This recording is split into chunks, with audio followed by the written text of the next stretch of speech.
Hello, you'll notice the music has changed a little. We're now listening to the soothing tunes, the Bare Naked Ladies instead of the Beatles, but the B remains a theme. The last video was recorded when the Donovan Rambles one, is the video to which I'm referring, was recorded when I was in some sort of Zen flow state that I have not yet been able to return to. My mood, my cantor, my demeanor are going to be different this video. But I'm still the same person. I'm still your host, Donovan Moore, and I'm going to take you on a journey of education, learning, and personal growth. So come, along with me, let's learn. This is actually the second take of this video right here, which is funny because the first take opened with me talking about how I hate the process of editing and redoing, how it doesn't feel authentic to me, how I don't have time to do the draft, revision, revise, send out. And there are a couple reasons for that. One is time management. Like, this is not my full-time thing. My full-time thing is hastily submitting assignments and hoping to get good grades.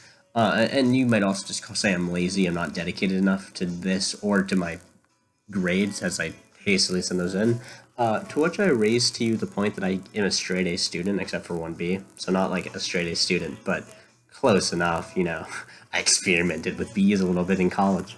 That's a really funny joke. I hope someone appreciates it. I also did get a B+ once in high school, so it's not like I only started in college. But as my dad always says, never let the truth get in the way of a good joke. But a cough can interrupt a good joke whenever it wants, because if anything, it makes it funnier. The first time I recorded this, though, I wasn't super happy with how it turned out, with what I had talked about, with how I came across, or how I would have potentially come across to a viewer. Though, once again, as we all know, no one watches this. You're not real. But I was still going to send it, full send, no stop. But the audio was super glitchy. I think the audio was glitchy because I was resting my hands on the computer and, like, the vibrations. That's just an idea. We'll see how this video comes out. It's also possible that the audio issues are a result of the music choice, but we'll see. Even if the audio is bad, this one will be uploaded, because why am I uploading any of these? That's a good question, one that I touched on but did not fully answer last time. I think fundamentally,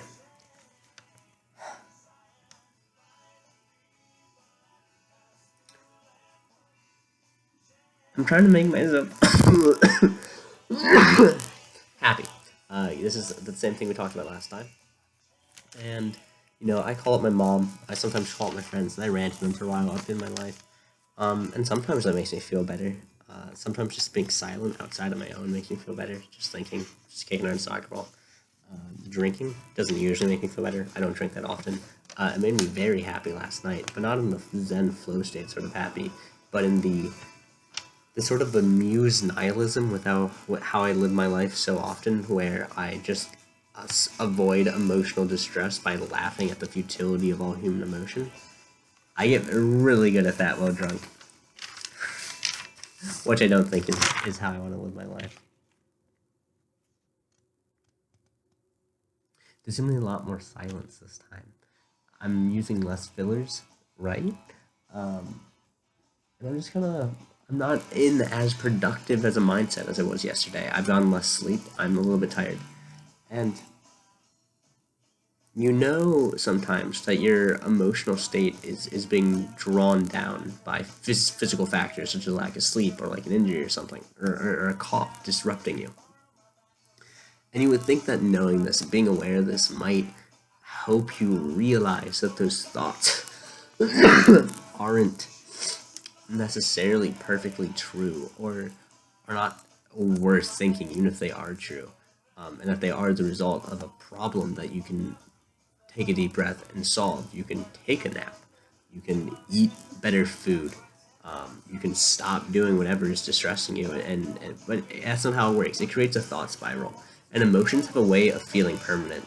Because when I was in that Zen state recording that last video, even though one of the things that I was thinking about in that video was how the false permanence the false feeling of permanence that emotions give you as you're feeling them, I still think part of me was expecting to feel like I'd be in that Zen state forever, or for most of the time. And that's just not going to be true. But I think I'll be back to it at some point. Will I be back to the happiest week of my life that ended in disaster? Will I be that happy again?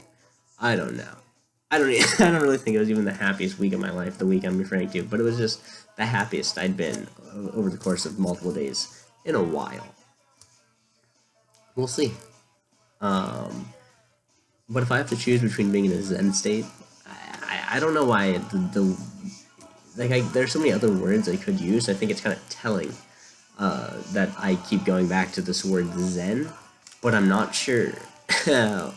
It's telling of something, but I still can't, decipher the cards. I don't think that worked quite as well as I thought it was working when I said it, but that's the price you get. The price you pay for trying to sound clever when you're not. Another thing I've been thinking about, trying not to think about the things that give me dread, is the nature of friendship. We use, in a metaphysical sense, we talk about bonds and links between people, but they're just not actually there. They're like the lines that connect would-be magnetic monopoles. They're mathematical figments, social figments of our collective imaginations. When two people stop talking, that's it. They're done. And their thoughts aren't entangled. They don't sneeze when you're thinking of them. You don't sneeze when they're thinking of you.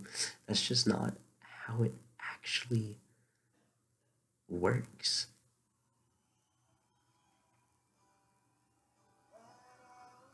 And if they stop talking forever, that's just it. There's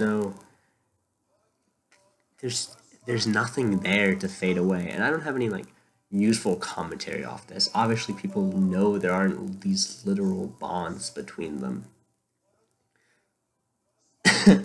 But the reason you don't tell someone your full thoughts of them or about them a lot of the times is if you like someone and you don't know whether or not they like you, it's because you don't want the wave function to collapse. You want to live in the realm of daydreams. And I don't think there's anything wrong with that. I think the saying that you're alive to dream is a valid interpretation, as valid as just about any I've heard. I had a crazy lucid dream the other day. That's all. You can ask me about it if you want, I'll tell you, but the other thing, I meant to talk about this so much earlier in the video. If you've made it to this point, you've really stuck it far into it. Is the affirmative action video is blowing up for some reason. People are not liking it. We're getting a couple negative comments and dislikes. Most people aren't watching all of it, or to this point of it either.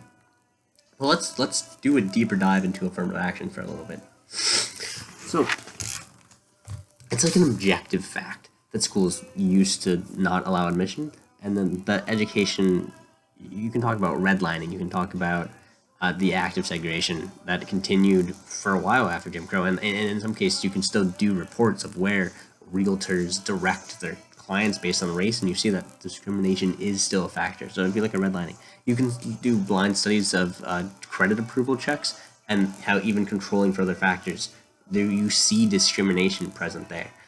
You can talk about the generational wealth gap. You can talk about the pollution gap, that when these poor neighborhoods, local taxes fund their schools, poor schools, and then the governments decide to allow pollution out there that lowers health effects. You can see the distribution of lead exposure is a great example of something that contributes to active and ongoing racial disparities in our society that need to be addressed. And so the question then becomes not, is affirmative action morally acceptable? Is it good at addressing problems that exist, that are real, and that are clearly problems that are immoral, that I'm not I might have a conversation one-on-one with someone if they want to talk more about this issue, but I'm not willing to justify or to allow the presentation of any argument that these aren't problems. So is affirmative action good? The answer is kind of yes. It improves the quality of education for everyone at these schools because it improves the quality of the environment, of the classroom conversations, of the campus atmosphere, to have diverse problem solving teams and diverse perspectives. And if the goal of these institutions specifically, if the goal of the institution is to educate the public, then they should do more to have their student body reflect that public. That's once again should just be part of the interpretation. The other thing is, some people talk about like this idea of a mismatch, where if someone gets into a school that's too good for them, they'll do worse. And there are cases of that, of course, obviously, but when you look at the net effect, what you see is there is a larger than it should be issue of schools not supporting their diverse students as well as they should. What you see on net is students do best by getting into the most selective school that would admit them, regardless of how prepared they were for that school relative to other applicants. So, someone who is a little bit behind because they were racially or socially, economically disadvantaged, who gets into a superior school because of it, or gets an extra scholarship or something because of it, is being benefited, and it's not truly detrimental to their classmates. And like, yes, at some level there's some finite level of slot and someone has to lose out, but if that's someone who loses out is someone who did mildly better despite having other circumstances that could have in theory enabled them to be even better, that's fine. Like, what what are schools selecting for? Are they selecting for a meritocracy? Meritocracy of what? Why are we deciding that like these test skills or these classes are the most important? And like, why should only the people who are already doing the best get the access to like the best professors or the most prestigious degree program? That's a much bigger moral problem. Where those I think are like fuzzy moral issues, whereas the fact that we as a allegedly democratic society are letting explicit racial discrimination still affect people's outcomes, and the fact is there is a tool known as affirmative action that can help equalize those outcomes and benefit all students at these institutions by improving the quality of the environment, by improving the quality of society, by improving the ability of diverse teams to contribute to productivity, and by offering opportunity to selected populations who would otherwise miss it. That's a concrete moral solution that I think really sidesteps some of the fuzzy issues that other people want to talk about. And the studies are there, the research is there. I can show it to you if you want. I know I haven't cited sources in this, but that's not what this is about. This is about affirming that affirmative action is good. And if you want to have a more detailed debate with me, I'm happy to. But I don't think anyone in these YouTube comments who left like two stupid, nonsensical points actually is intellectually capable of having that debate. And I also know most people aren't actually watching the video all the way through. If anyone watched that video and is now watching this one, how did you find it? I'm really confused. Why did YouTube start promoting it for some reason? Has the algorithm decided that like we're really smart people? Let me know. I want to know. I want to know a lot of things. Anyway, I'm going to pause the Bare Naked Ladies now, and I'm just going to sing a song. It's a song I wrote. It's a song I like. I can't sing. I'm gonna cough a couple times during it, but it's gonna be fine.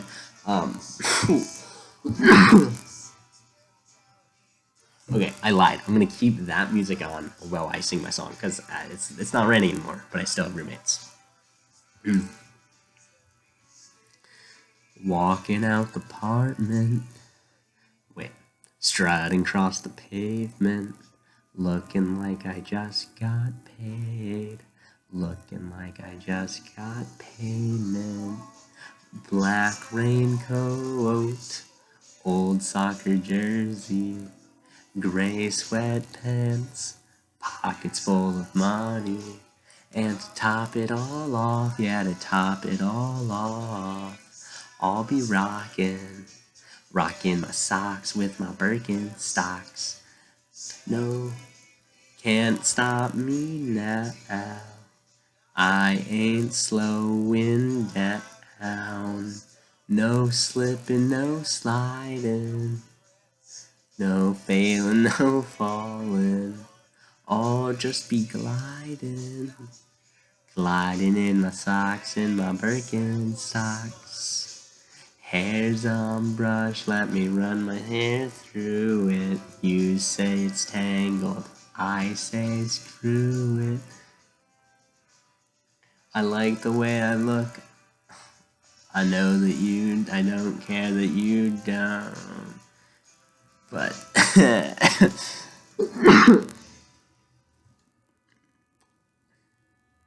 I forget how that line exactly goes, but then it can transition to the rap part, which is, what a song, what a bop, what a song, what a bop, what a joy, what a vibe. Who'd have thought such a throat is to be alive? Juiceodic Maverick bringing the heat with the beat, bringing the Juiceodic Maverick bringing the heat with the beat, beating the heat with the feet up, fans up, hands up, going wild at the show. You know the little kind of team, but Tatum's like a gold, like the shekels left the money and the apples and the honey I'm home. Got the birds on the bat on my cap, city crest on my chest. Blue don't ever rest. Where'd you go to high school? Don't know. Pass a test. They're like, Dono, you're so quirky, you're so goofy, you're so silly, you're so nerdy. Why you say that? I'm like, screw that. I'm spitting bullets. I'm spitting bars like bullets out in AK. DJ Bonobo, aka. Cut the card there. Because look, man, do I look like I care? Just walking out the apartment, striding across the pavement, old soccer jersey, black raincoat, gray sweatpants, pockets full of money, and to top it all off, yeah, to top it all off, I'll be rocking my socks with my Birkenstocks. It's not a bad song. Once again, I can't sing. I was very quiet during that. I don't know how much you could hear. I was coughing a bunch. There's music that does not belong to the song in the background. But I like that song. I hope anyone who listened to it, I don't think anyone ever will, liked it. Two. You're welcome. So, to recap, we've learned a lot about me today, and I've avoided thinking about stuff that I didn't want to think about, including my test tomorrow at 9 a.m. My test tomorrow isn't at 9 a.m. The test I aced last week was at 9 a.m. now. My test tomorrow is at 1. I don't think I'm going to ace it. We talked a little bit about the nature of relationships, and I offered zero advice and zero helpful commentary. I just kind of threw some physics metaphors together. But I think you should talk to your friends. I think you should find someone who you feel like you can share your stuff with and who is willing to share your stuff with you. I think that I don't have that, and I want it. I want it a lot. I think I could have it. I think there are people who I could call and will listen to me, and I know of at least 2 people who do come. It's fuzzy. It's fuzzy. I change. If I believed in editing, if I was an editor, not a Jew, I would remove those little extra lines. But lucky for all of us, I'm not. We talked a bit about affirmative action. I sang a song. This is really everything I think I possibly could have wanted to talk about. I think I come off a little bit more manic in this episode than I did last time. I think my audio is going to be less intelligible. I think my pronunciation and enunciation are both going to be worse. But I still think I seem so happy, and I think it's for so much today. I was not. But getting my thoughts out really helps me so much. And knowing that I will be sleeping in that bed over there soon, and being confident that I will actually fall asleep, and that I will wake up when my alarm goes, and I'll be productive in the morning because I'm doing the quirky, goofy, silly thing of not setting my alarm clock back, so I wake up at what my alarm clock thinks is 8:20, but the actual society has deemed is now 7:20. I'll be productive in that time. I'll go to class. I'll study for a freaking test. I'll take a test. We'll see how it goes. I'll help other people because I'm a nice person. And I'll just have to find solace in that because people like me, like they do. Not as much as I sometimes want them to. Not as much as I sometimes want them to, but I'm a good people. I'm a good people. Persons see that. But even if they didn't, I'd like to say even if I didn't, we all like to think even if it wasn't for this, I'd still. We don't know if we would. Would we be we?